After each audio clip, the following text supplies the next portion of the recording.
encore, Père. Merci, Jésus. Merci pour ta sainte présence ce matin. Merci pour ta sainte présence. Bien-aimés, vous pouvez vous asseoir.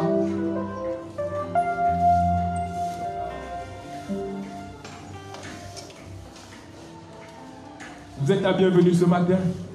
Nous allons laisser la place à l'orateur de ce matin, le pasteur Simon.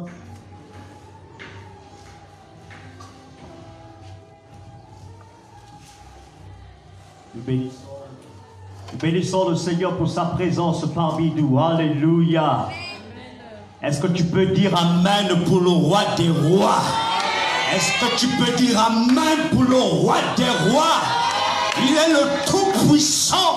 Il est l'alpha, l'oméga, le commencement et la fin de toutes choses. Quand Jésus se lève, ses ennemis se dispersent. Parce qu'il est l'étoile brillante du matin. Il est le commencement dans notre vie. Et c'est lui qui a le dernier mot. J'ai dit, c'est lui qui a le dernier mot.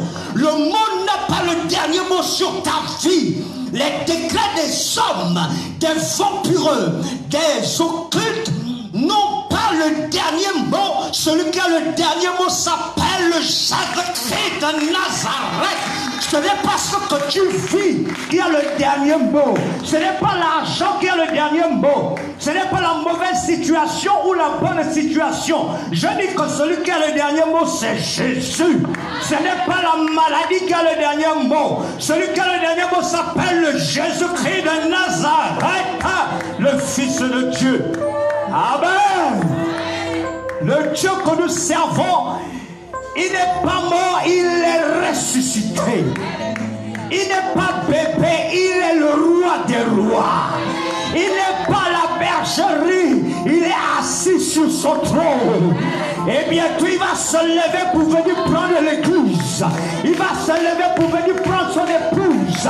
Tu es l'épouse du Seigneur, afin de célébrer la grande fête au ciel. Amen. Nous bénissons le Seigneur pour sa présence parmi nous, parce qu'il est fidèle et qu'il ne change pas. Le thème de ce jour, il n'y a de salut en aucun autre. En aucun autre. Il n'y a de salut en aucun autre. Et nous allons lire notre texte de base dans le livre de Actes chapitre 4 verset 12. Mais permettez-moi de prendre à partir du verset 10. La Bible dit: sachez-le tous et que tout le peuple d'Israël sache, c'est par le nom de Jésus-Christ de Nazareth que vous avez crucifié et que Dieu a ressuscité des morts. C'est par lui que cet homme se présente en pleine santé devant vous. Jésus est la pierre rejetée que vous, par vous qui bâtissez, et qui est devenue la principale de l'homme.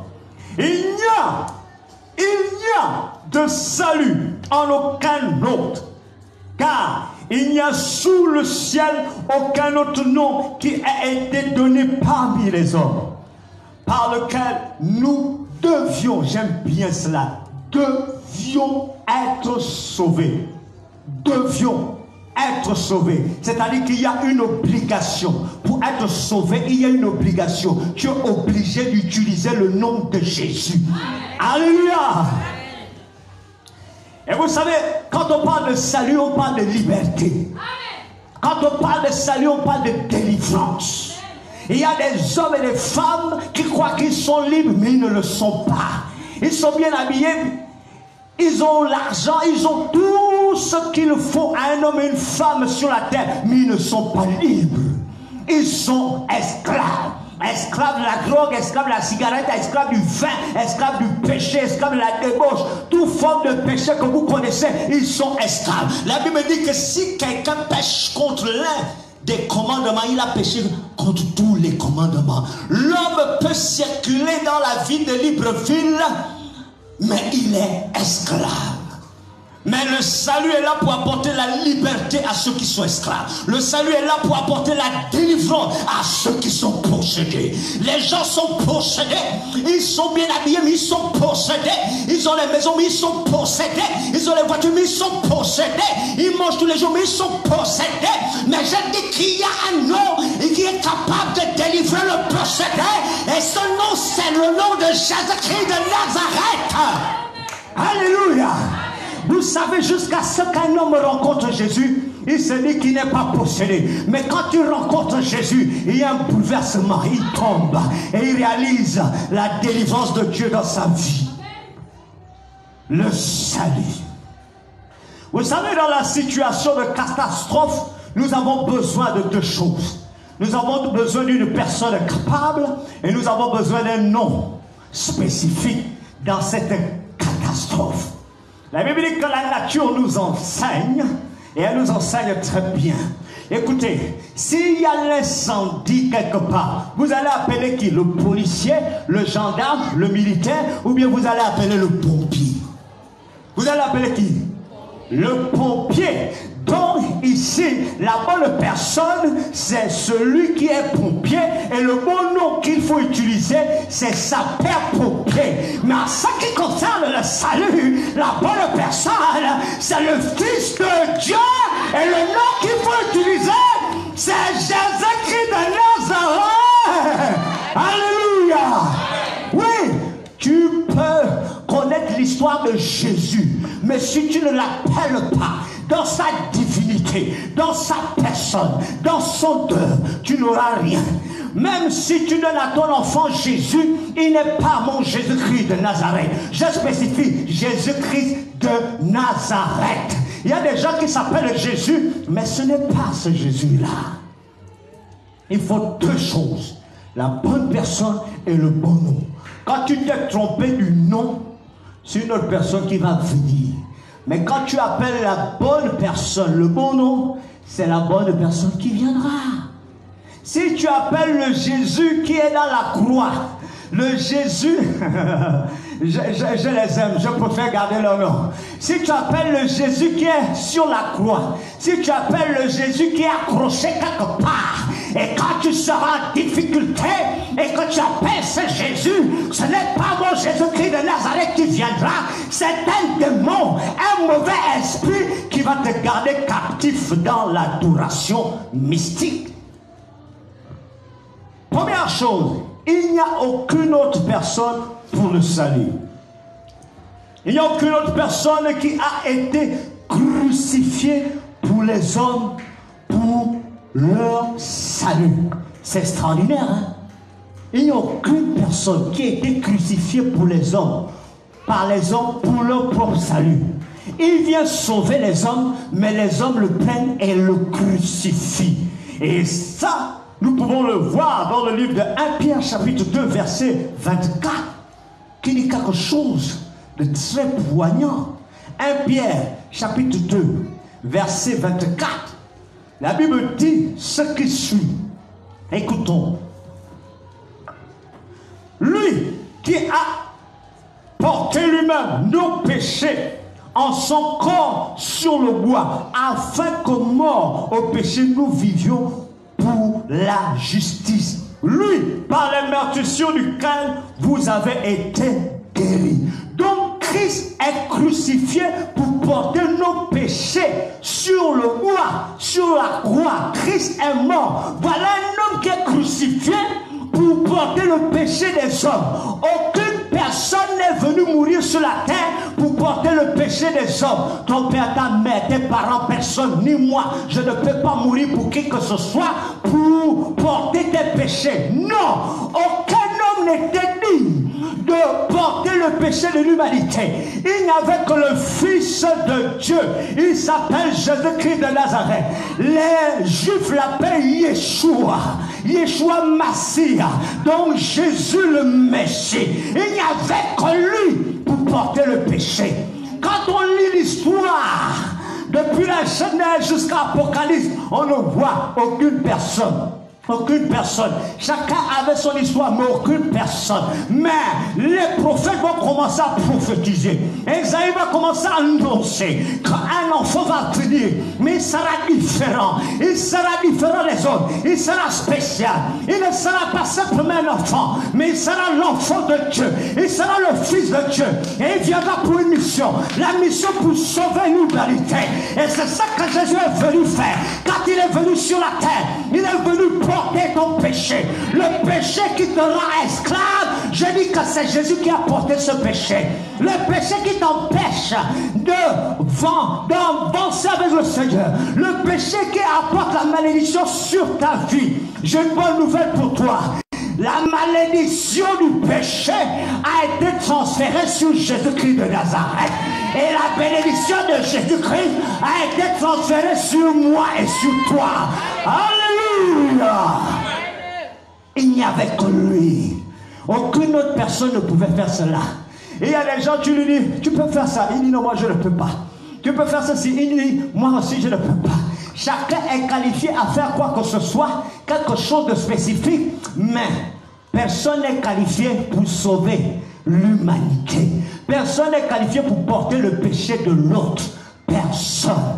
Le seul qui a été trouvé digne, c'est le Fils de Dieu.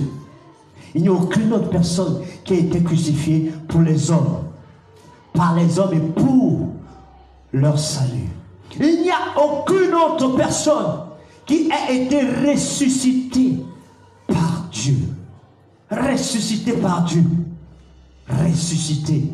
À telle enseigne qu'on le voit encore marcher, manger, être en relation avec les êtres humains pendant une période donnée. Oui, il y a eu des résurrections dans l'Ancien Testament, mais les résurrections qui se sont passées dans l'Ancien Testament sont différentes de celles de Jésus-Christ de Nazareth. Parce que la différence de Jésus, c'est que les autres ressuscités, ils ne sont pas montés comme Jésus. Mais là on voit Jésus ressuscité, il va se mettre à monter dans le ciel. Et les apôtres vont voir cela. Et ils vont voir une scène extraordinaire. Jésus-Christ, avant même de ressusciter, il va dire à Marc et à Marie, je suis la résurrection et la vie. Est-ce que vous avez déjà rencontré un homme qui est la résurrection et la vie? Ça veut dire que partout où il passe, il apporte la vie. Je dis que Jésus apporte la vie dans ton foyer, dans ta maison, dans ton corps. Si ton corps est malade, je dis que c'est Jésus qui apporte la vie. Si ça ne va pas, je dis que c'est Jésus qui apporte la vie. Si tu n'es pas sauvé, je dis que c'est Jésus qui apporte la vie. Ne panique pas. Il faut être connecté à la bonne personne. Il faut aller vers la bonne personne.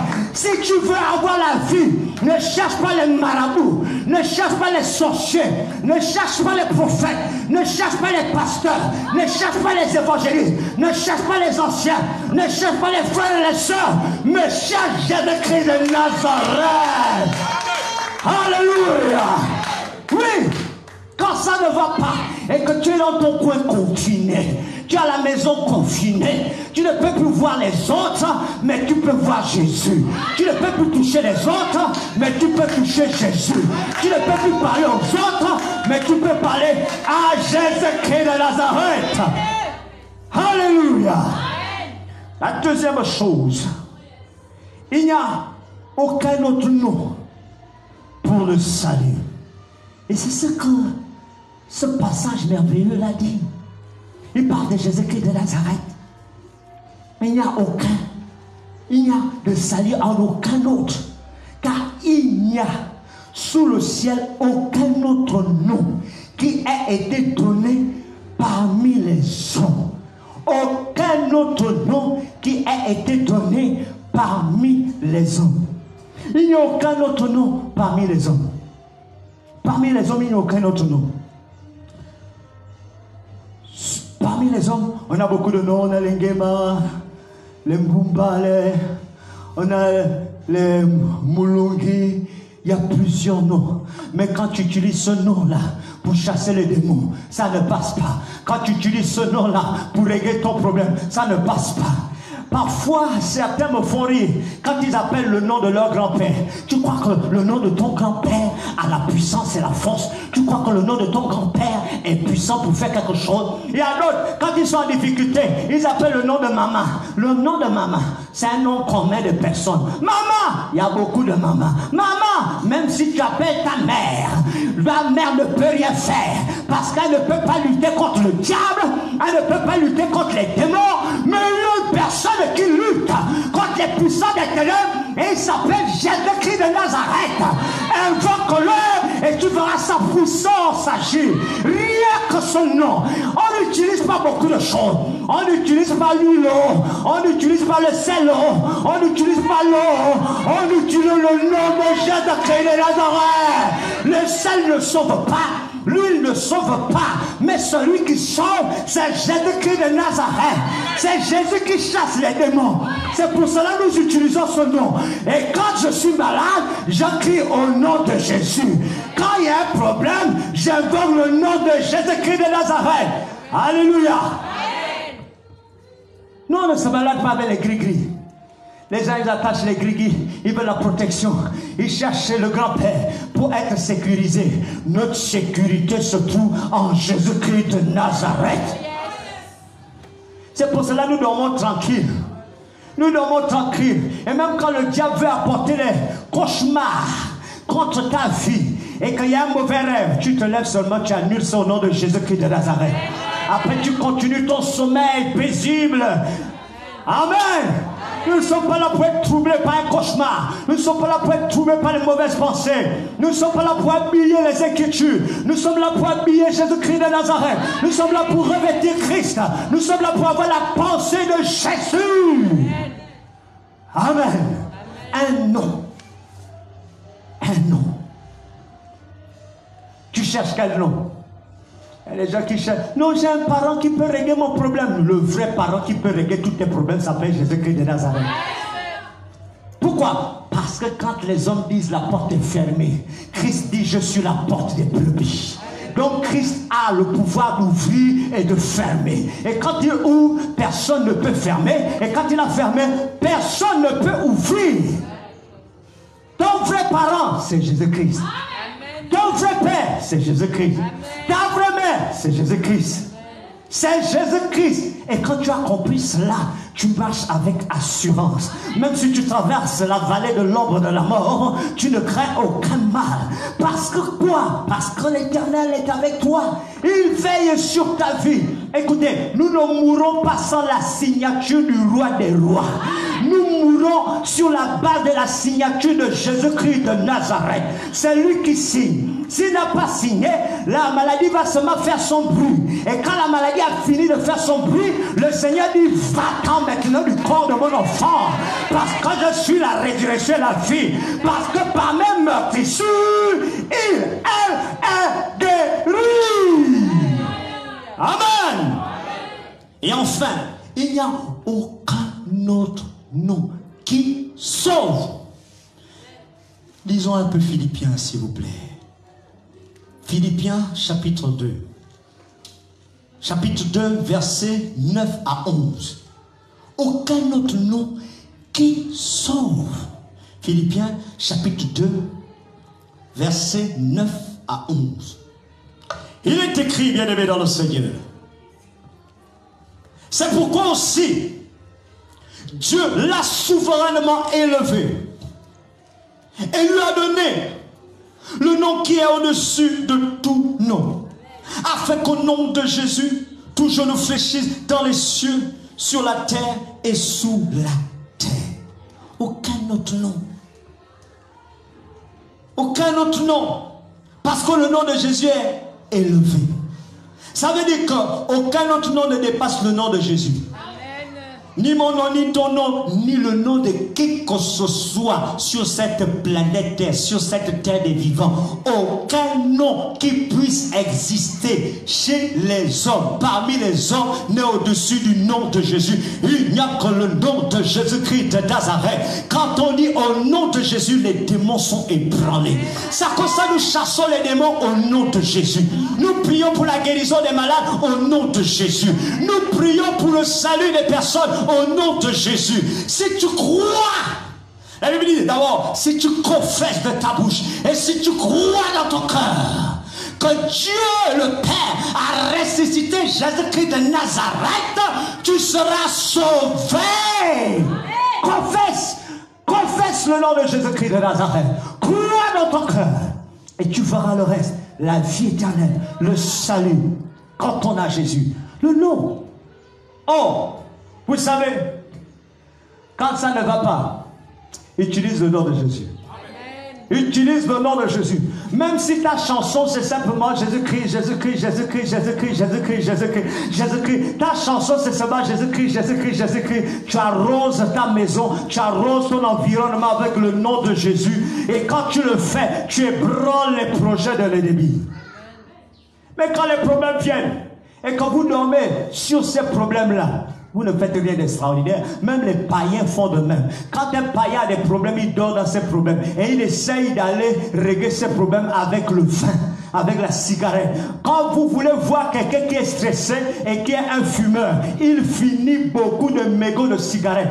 Il fume au maximum. Et quand il fume au maximum, c'est un langage. Il est stressé. Il a un gros problème. C'est la même chose avec les buveurs. Il peut terminer un casier parce qu'il est dans des gros problèmes. Il croit noyer son problème. Il ne le noie pas. Mais c'est le problème qui le noie.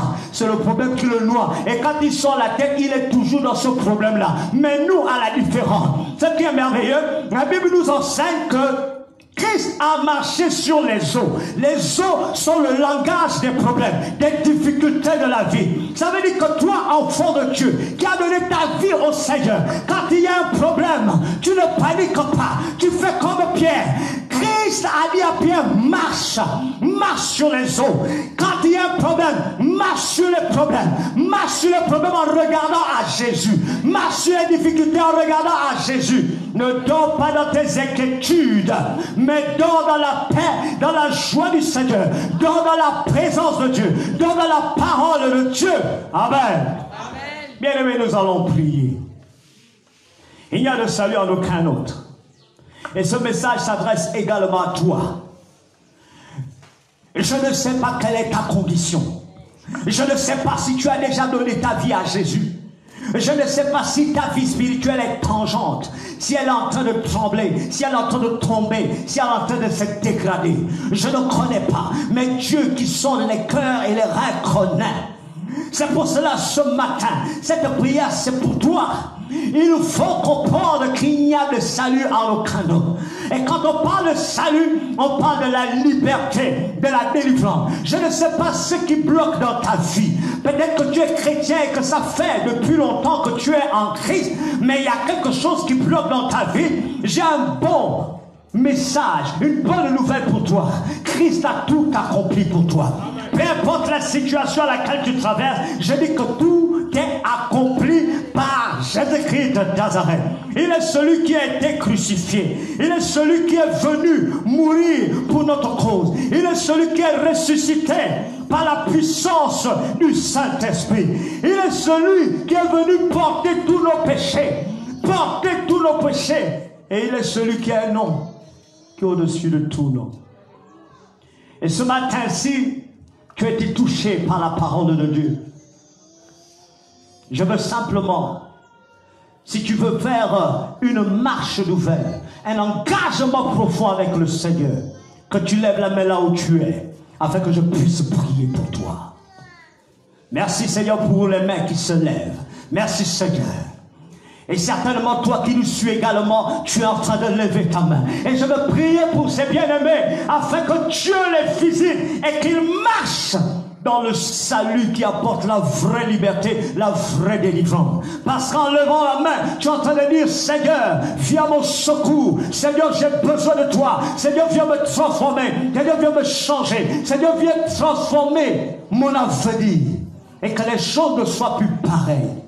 Père, je te présente, Dieu, tous ceux qui ont levé leurs mains dans la salle, également, Dieu, ceux qui nous suivent. Je prie maintenant que le Saint-Esprit vienne restaurer la vie, que la puissance du Saint-Esprit vienne changer les cœurs et que Christ habite puissamment en eux, qu'ils s'engagent, qu'ils ne reculent plus avec le Seigneur, mais qu'ils marchent avec toi. Au nom de Jésus, tu es venu porter leurs péchés. Seigneur, que leurs péchés soient transférés, qu'ils vivent la réalité du transfert de leurs péchés sur toi, Seigneur, parce que c'est toi qui pardonnes les péchés. Ce n'est pas nous, mais c'est toi qui pardonnes. Alors agis et donne la victoire, Seigneur, parce que le salut, c'est la liberté. Qu'ils soient libres du péché, libres des œuvres des ténèbres. Au nom puissant de Jésus-Christ de Nazareth, à toi la gloire pour tout ce que tu fais. Au nom de Jésus, Amen. Soyez bénis et que le Seigneur soit glorifié. Au nom de Jésus-Christ de Nazareth. Amen.